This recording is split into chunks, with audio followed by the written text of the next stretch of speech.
Well, how good the Lord is. It is the Lord's day, and we should be glad therein, and we should rejoice because He has allowed us to experience yet another sunrising and setting of the same. Today is Mother's Day, and I want to take this opportunity in order to commend, to praise, to thank all of those mothers who have meant so much and given so much in the lives of those of us who are your children. And for those of you who have born our children, I want to say Happy Mother's Day. And I am grateful that my mother is yet alive with me. And I want to say, shout out to her, Barbara Jean Ballard. I love you. I am only saddened that I'm not able to be there with you on today, but I am certain you feel my love and you shall hear from me shortly. Now, my custom usually is to choose a text and walk through the text and then expound on the text and provide to you the message that God has given me, I believe, to share with you. But Mother's Day, at least this year for me, provides an opportunity for me to do something different. Of course, my first queen, the one who brought me here and taught me how to interact with folks and particularly women, I needed to give that shout out to her, but I would not dare. I'd be remiss if I did not call the name of my present queen, Elaine Ballard. I want to also say Happy Mother's Day to you. You have been for me the greatest find of my life. And I want to say I am happy that you are the mother of my three children. And you are a tremendous partner. And I want to say congratulations on several fronts to you. It will date this presentation somewhat, but on yesterday, we had the opportunity to go to NRG Stadium here in Houston, Texas. And Elaine and probably 7, 8, maybe even 1,000 other graduates had the opportunity to walk across the stage and receive various degrees ranging from the baccalaureate degree to the doctoral degree. And I want to say how proud I was to be in the stand for all of those hours until they called the name of Elaine Ballard, who on yesterday was able to walk, having completed a master's degree in education with a concentration and specialty in the area of reading. So I want to say to her, congratulations. Of course, even before we had children, I just knew that you were going to be the right kind of stuff. And then you had then masteurial abilities and skills. And of course, the rearing of our children was primarily your assignment and responsibility. And although they are not perfect, they're really close. They're wonderful, wonderful adults now. And that is all attributed to the fact that I chose well and that their mother, she spent the necessary time being who she needed to be in their lives. So she has to be given credit and respect for that. And now she has the opportunity and the time to find those pursuits in life that give her joy. So I say congratulations to you on the completion of your master's degree. Hey, you've gone this far, you have the right stuff. A doctorate degree is in your future if you want it. And I promise I'll do all those things necessary for you to be able to do it, just like you held it down while I pursued mine. Now, with that said, I think I want to talk about maybe a modern day twist on what is a familiar passage for Mother's Day.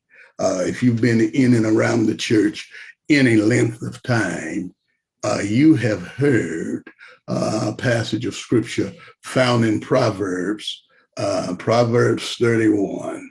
It talks about the virtuous woman, and it is power packed with all kinds of good stuff.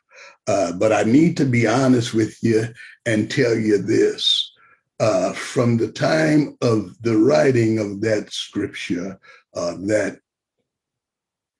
piece of wisdom that we have been given, life has changed in the world. And these modern criterias for judging that which is good differ somewhat from what we find in antiquity past and even in the Holy Writ. So if you dig in your search, it's there. But I want to help you by just bringing to the surface some of the attributes, and I believe that's what they are, of what make women special and have made at least the women in my life special to me. And I believe are qualities that transcend time, and from now to eternity, when they are found, they will be a blessing to the human family, particularly to the strengthening of families. So I just want to lift 7 of them, just 7 of them. There are more than that I could find in the text, but I want to just kind of highlight 7 attributes that I believe are valuable, and women who are virtuous, we find these characteristics quite often in. And I want to talk firstly about the attribute of sacrifice, or being sacrificial. And that is something that I think sets women apart from those of us who are of the male species. The reality is, if it were necessary for the level of sacrifice for the human race to continue, and it were up to men, I believe we would have been extinct, I should say, long ago, because there's no way in the world I could see myself going to death's door like my wife and my mother, my daughter-in-laws have gone through in order to produce children and folks like me to inhabit the planet. In the first place, I don't think I could bring myself to give 9 months or thereabout of strange things happening to the physical body in order to produce life. I just think that I wouldn't sign up for that. Now, I love the children and grandchildren and folks that God has given me and placed in my life. But if it were going to cost me 9 months of what women go through in order to make life possible, I think I need to tell you that there wouldn't be much life produced by me. I'm just talking about me. Maybe you have a man who's at another level of sensitivity and it'd be fine. He'd be willing to do that. I wouldn't sign up. I just want to be clear about that. But the level of sacrifice for 9 months, caring for somebody that you don't even know yet, and you develop relationship with, from where you go to what you eat to how it is you treat your own body, that's tremendous. And every woman who is a mother should be thanked and congratulated for that act of sacrifice. Being sacrificial is an attribute. I want to thank women who have done that, who have left their size 2, 4, 6, 8, 10, 12, whatever it was, and graduated to levels untold in order to bring life into the world. You're to be thanked and commended for that. And ensuring that, prenatal care and all of that was as it should have been in order to bring the healthiest life to the planet that was possible. You are to be commended for that. Women, for the most part, are sacrificial. They live and they're willing to put life and limb on the line for others. Thank you for that. And then you add to that what I call virtue. Virtue. Virtue has to do with that sense of morale, what is right and what is wrong. It's tied to sacrifice because other decisions could have been made. But you teach subsequent generations about that which is moral and that which is right and good. Virtue. That's an important consideration. And if you find a woman who is a good woman, a real woman, virtue is part of her makeup. It's an attribute that's developed in them that helps us as a human family to just endure that which is good.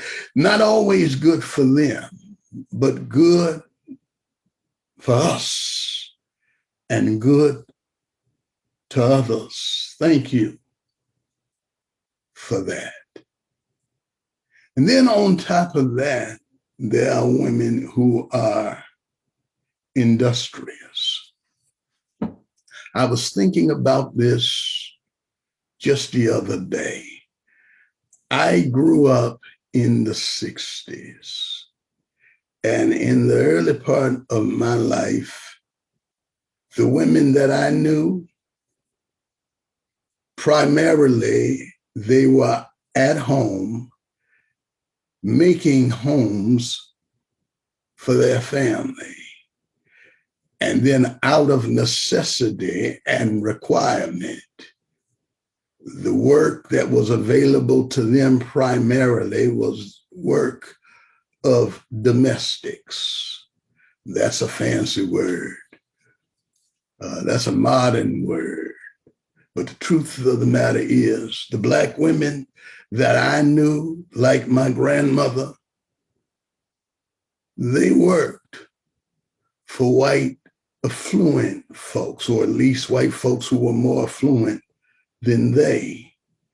And then after spending time taking care of somebody else's family, they needed prior to, during, and after to come and take care of their own in order to make the family work. That's industry. And I can remember when factories and when employment opportunities other than school teaching and domestic work and I can remember in the 60s, late 60s, early 70s, when plants began to open up.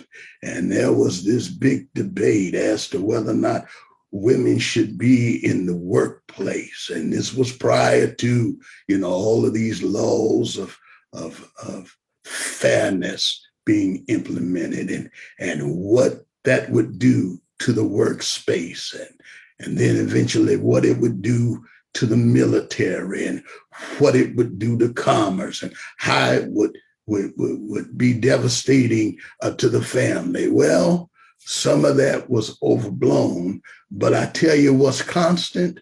What was constant is women have attributes of industry, and they do whatever is required and whatever is called for in order to solidify and stabilize their families. Thank God for industry and industrious women. Thank God for them. And of course, most of society today would admit that our fears were overblown, that in fact, what we had done, we had limited and saddled for our own ego's sake. Over half of the population, and now out of necessity, women in their industry do it not because so much they want to, but because it's a necessity to keep families afloat while doing it secularly and doing it at home. That's a virtue that women are just blessed by God to have, and we ought to be grateful that they have it, because the truth of the matter is, after I've given 60 or 70 hours of my energies in my secular pursuit, I don't want to come home and start it all over again. About the best you're going to get from me is a nod and a grunt. But I see how industrious women are. They do it away and they do it at home. And we need to say thank you. On Mother's Day, for those who are mothers, I am here to say thank you. And for those who are not mothers, but you are a woman who have these attributes, we thank you. Then there is intelligence, and I intimated a little earlier about it, but I want to hit it directly now. The level of intelligence that God has given us in women is absolutely necessary for society to be successful. knowledgeable about many different things, many different areas. And we cut ourselves off. For those of us who are Neanderthals and cavemen and chauvinists, I'm in the crowd, I'm in that group. I'm trying to be better. Help me, Lord. But we cut ourselves off from so much that is available to us when we don't recognize the level of intelligence that God has made available in women. She'd never say it, and she's probably embarrassed when she sees this, that I've said it. But while working as an educator full time,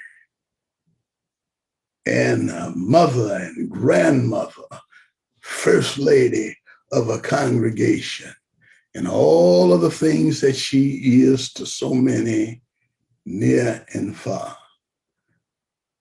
Elaine was intelligent enough to not just complete a master's degree, but to do it with a 4.0 grade point average. Now, her husband, he didn't do bad academically. You know, I've got some certificates and things around here. I have some lambskin, sheepskin, whatever around here. But on that wise, doing all of that, and you mean to tell me some of you have wives and women in your life who's capable of such, and you have the audacity to part your lips and say, I'm the man around here. You do what I say. I'm the head. Well, head, what you better do is learn how to appreciate the neck, because I tell you the truth, I would not be where I am or have the little that I have had I not had the ability to hear the wisdom and receive the knowledge of my helpmate. An attribute is knowledge, well, intelligence. Well, since I'm there, let me just say this and I'll go through it quickly. Not only is there the attribute of intelligence or knowledge, there is the wisdom to know how to use what she possesses. It amazes me. Sometime I know it, and then sometime it goes right over my head. The kind of wisdom available to us by our counterparts. Way too often, if left to my own device, I would definitely shipwreck, but in her own subtle way, she guides me from going headlong at full speed over the cliff to pulling back and going at it another way.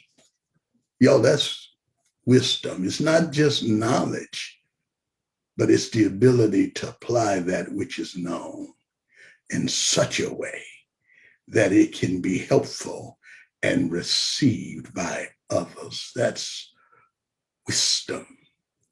And when you have a wise partner, you have a gift of God. Thank you for demonstrating the attribute of wisdom. And then there is nurturing. Nurturing inculcates many things. It is the support, the protection, the encouragement, the training, all of those kinds of things are part of what it means to be a nurturer. And nurturing don't stop with just children. How many of us men are better and further ahead when our egos were damaged and life did not give us a fair shake?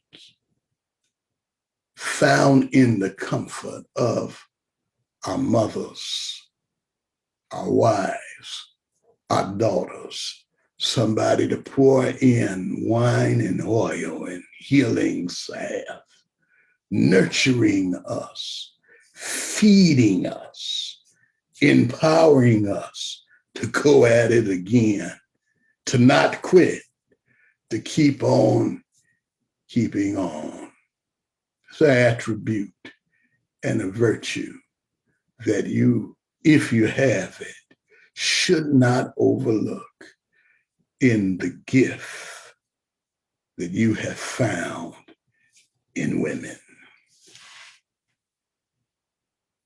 Lastly, I guess I would lift up what is the attribute of what I've come to call flexibility. Flexibility is what it means, what it demonstrates is the ability to be pliable, to bend, to sway, but not to break. Thank God for women who are not so headstrong and domineering that they will not allow us to go in directions, even if it means bending some setbacks in order to regain perspective and to go forward. It is a real asset when you have somebody that you're not in competition with, but somebody who is your mate, somebody who is your partner, somebody who's in it because they want your greatest good. And they're flexible. And they'll hear your harebrained ideas. And they'll follow leadership. And even if you blow it, won't bring it up that often, but will help you to get back on course and back in pursuit of purpose, flexibility. And that's what it calls for, because life is not linear. It's filled with swift transitions. There will be ups and there will be downs. But when you have somebody who's ride or die, who will go with you, if you have to start over, and I have many times in my life started over, but thank God I had the kind of partner who'd say, well, if you think that's what God is saying and God is leading you to do, I'll get the boxes. I'll start packing up. Let's make it work. If I were to say it today, I just know that would be her response, because that's who she is. She's flexible. And as a result of years of her flexibility, now I've gotten old and scared. So there's a whole lot less for her to have to be flexible, I think about. But I tell you what, it is a virtue that has kept this family together for nearly 40 years now. A virtuous woman. She's not just a wife. She's a woman with these attributes. And in this time, I wanted to just spend a few moments modernizing a Proverbs 31 woman and say to folks like my mama and folks like my wife and my daughter-in-laws and my daughter, and for the women who make us better, thank you for being in our lives. We take you for granted, and we shouldn't. And on this day, we want to say to you, you are the most valuable asset that we have. You are the most valuable asset that we have. If there is a VIP on this team, you are the VIP, and I'll go further than that. You're the GOAT, the greatest of all times. And we thank you for being who you are in our lives. And on this day, we stop to say thank you for all of your attributes. And thank you for all that you do and all that you mean. And God bless you and heaven smile upon you. Find a woman to share your appreciation and your love with on this day, and then make it a habit. Don't wait till just Mother's Day, but find a way every day to share the appreciation that you have, that God would give it to you in your life. Well, I'm out of here. I'm Greg Ballard. I'm your boy. We'll see you next time. Next week, we shall see you. And you have a good day. Amen and amen.